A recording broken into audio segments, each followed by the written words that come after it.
आज हम 11 केवी VCB panel में वैक्यूम सर्किट ब्रेकर का पीएम करने वाले हैं। ये कंट्रोल रिले है, ये ऑक्सिलरी रिले है, winding temperature, oil temperature, glucose relay.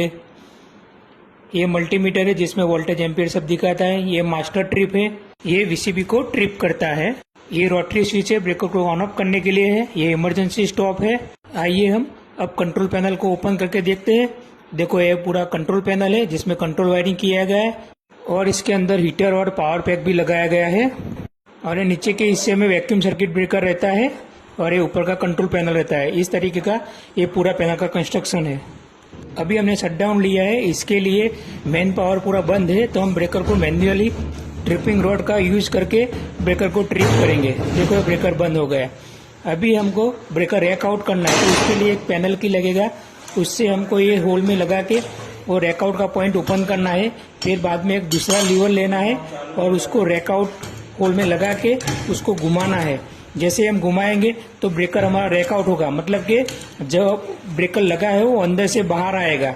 देखो इस तरीके से ब्रेकर बाहर आ गया। देखो आपको दिखता होगा ब्रेकर बाहर आ रहा है। अभी लीवर को निकाल देना है और की को भी निकाल देना है।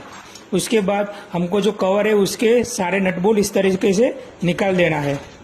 अब हम वीसीबी की जो ब्रेकर के रैक आउट और रैक इन करने की जो प्लेट है उसके सारे नट बोल्ट निकाल देंगे, जिससे वो ब्रेकर आसानी से बाहर निकल जाएगा। ब्रेकर निकालने से पहले ये कंट्रोल केबल को आप निकालो और उसको साइड में लगा दो इस तरीके से। फिर इस दोनों लीवर को नीचे गिरा देना है और ब्रेकर को इस तरीके से बाहर की ओर खींच के बाहर निकाल दो। देखो ये बाहर निकल आया है। ब्रेकर निकल जाने के बाद इस तरीके से पैनल दिखेगी, पूरा वैकेंट हो गया है। ये ब्रेकर के कॉन्टैक्ट है और ये ब्रेकर का कंट्रोल पैनल है। ये ओपन कंडीशन में वीसीबी पैनल है। अब हम वैक्यूम सर्किट ब्रेकर का प्रिवेंटिव मेंटेनेंस करने के लिए उसका कवर ओपन करते हैं और कवर को साइड में रखते हैं। ये ब्रेकर को रैक इन और रैक आउट करने का मैकेनिज्म है, तो इस लीवर को घुमा के हम प्लेट को हम पूरा बाहर तक ले आएंगे। अब हमें DC 226 स्प्रे लेना है। DC 2-26 स्प्रे को हमको सब जगह जो भी मूविंग पार्ट है, जैसे कि ट्रिपिंग कॉइल है उसको भी अप डाउन करके स्प्रे करना है। एक क्लोजिंग कॉन्टैक्ट है उसको भी स्प्रे करना है। जितने भी मूविंग पार्ट है, इलेक्ट्रिकल कॉन्टैक्ट है, सब जगह पे स्प्रे को लगा देना है हमें। अब हमें ब्रेकर के ये पावर कॉन्टैक्ट पे व्हाइट कलर के जो इंसुलेटर कवर लगे हुए हैं उसको निकाल देना है। फिर ये ग्रिपिंग कॉन्टैक्ट पे स्प्रे करना है। अभी ग्रिपिंग पॉइंट पे स्प्रे करने के बाद उसको फिजिकली वेरीफाई करना है, कहीं पे ब्लैक स्पॉट तो नहीं आया है ना, और कहीं पे बर्निंग तो नहीं हुआ है ना। अगर जो कोई ग्रिपिंग पॉइंट बर्न हुआ है तो वो पूरा सेट आपको रिप्लेस करना पड़ेगा। अब आपने जहाँ जहाँ स्प्रे लगाया था वहाँ पे क्लीन कॉटन कपड़ा लेना है और उससे अच्छी तरह से क्लीन करना है। जो ज़्यादा ग्रीस वाला या ऑयली पार्ट था उसको अलग कपड़े से साफ करो और जो इलेक्ट्रिकल कॉन्टैक्ट है उसको अलग कपड़े से साफ करो। इस तरीके से पूरा जितना भी मूविंग पार्ट है, फिक्स कॉन्टैक्ट है, जो पावर टर्मिनल है, सबको आप क्लीन कर दो। अब ये ब्रेकर की जो स्लाइडिंग असेंबली है उसमें ब्रश लेके अच्छी तरह से ग्रीसिंग कर दो और एक दो बार असेंबली को इन आउट कर लो और जो एक्स्ट्रा ग्रीस है उसको कपड़े से साफ कर लो। उसके बाद जो अदर मूविंग पार्ट है, जैसे कि tripping mechanism, closing mechanism, spring charge mechanism, ये सबको भी अच्छी तरह से ग्रीसिंग करना है। उसके बाद मल्टीमीटर लेके क्लोजिंग कॉइल का रेजिस्टेंस चेक करो। कॉइल का रेजिस्टेंस कॉइल के रेटिंग के हिसाब से होना चाहिए।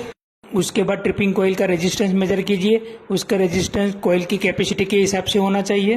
उसके बाद मोटर का रेजिस्टेंस चेक कीजिए, वो भी उसकी कैपेसिटी के हिसाब से होना चाहिए। अब हम CRM किट लगाएंगे जिसकी मदद से ब्रेकर का कॉन्टैक्ट रेजिस्टेंस मेजर करेंगे। अब हम CRM टेस्टिंग किट के ड्राइंग के हिसाब से किसी भी एक पेज को 2 क्लैंप लगा देंगे। उसके बाद CRM किट को ऑन करेंगे और उसका टेस्ट रीडिंग हमको दिखाएगा। देखो टेस्ट किट ने रीडिंग उसका दिखा दिया है। इस तरीके से हमें तीनों पेज R, Y, B का रीडिंग लेना है और एक चेक शीट में फिलअप करना है।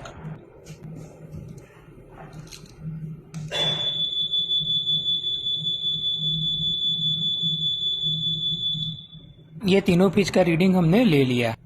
अब हम स्कॉट मेजरमेंट किट का यूज करेंगे। उसके इस्तेमाल से ब्रेकर का ओपन क्लोज टाइमिंग मेजर करेंगे।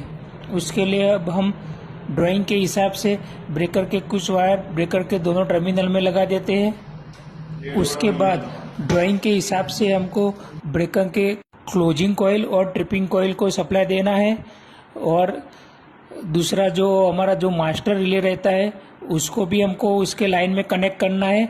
उसके बाद हमको मैन्युअली ब्रेकर की स्प्रिंग चार्ज करनी पड़ेगी, जिससे ब्रेकर ऑन ऑफ होगा। अब टेस्ट करने के लिए सारा वायरिंग ओके हो गया है। अब हम किट को टेस्टिंग करने के लिए स्टार्ट कमांड देते हैं।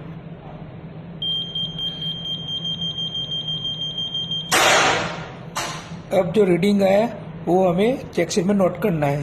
अब हमारा ब्रेकर का प्रिवेंटिव मेंटेनेंस खत्म हुआ। अब हम ब्रेकर का जो इंसुलेटर जो निकाले थे वो हम वापस लगा देंगे। जो हमारा फ्रंट साइड का भी कवर ओपन किया था उसको भी वापस लगा देंगे हम। उसके बाद ब्रेकर को पैनल में इंसर्ट करेंगे, फिर रैक इन आउट वाली प्लेट को हम नट बोल्ट लगा देंगे। उसके बाद उसका ब्रेकर का केबल कनेक्ट करेंगे। उसके बाद नट को प्रॉपरली हैंडल लेके टाइट कर देंगे, और जो बॉटम में स्टॉपर गिराए थे उसको ऊपर करके पैनल को भी हम क्लोज कर देंगे। उसके बाद पैनल की बाहर की ओर जितने भी नट बोल्ट है उसको हैंडल लेके अच्छी तरह से टाइट कर दीजिए। फिर इस तरीके का रिपोर्ट भर के हम प्रिवेंटिव मेंटेनेंस को क्लोज करेंगे। इस तरीके से वीसीबी का पीएम होता है। अगर पीएम में आपको कुछ भी एबनॉर्मल नहीं मिला तो बहुत अच्छी बात है, लेकिन कुछ भी एबनॉर्मल मिलता है, या रीडिंग या फिजिकल डैमेज या कुछ भी, तो आपको सही करना है। अगर आप सही नहीं कर पाते तो किसी टेक्निकल एक्सपर्ट का सपोर्ट लेना है। अगर कोई आपको टेक्निकल एक्सपर्ट नहीं मिल रहा है तो आप ओईएम को भी कांटेक्ट कर सकते हैं, लेकिन उसको करेक्ट किए बिना आप पैनल को मत चालू कीजिए।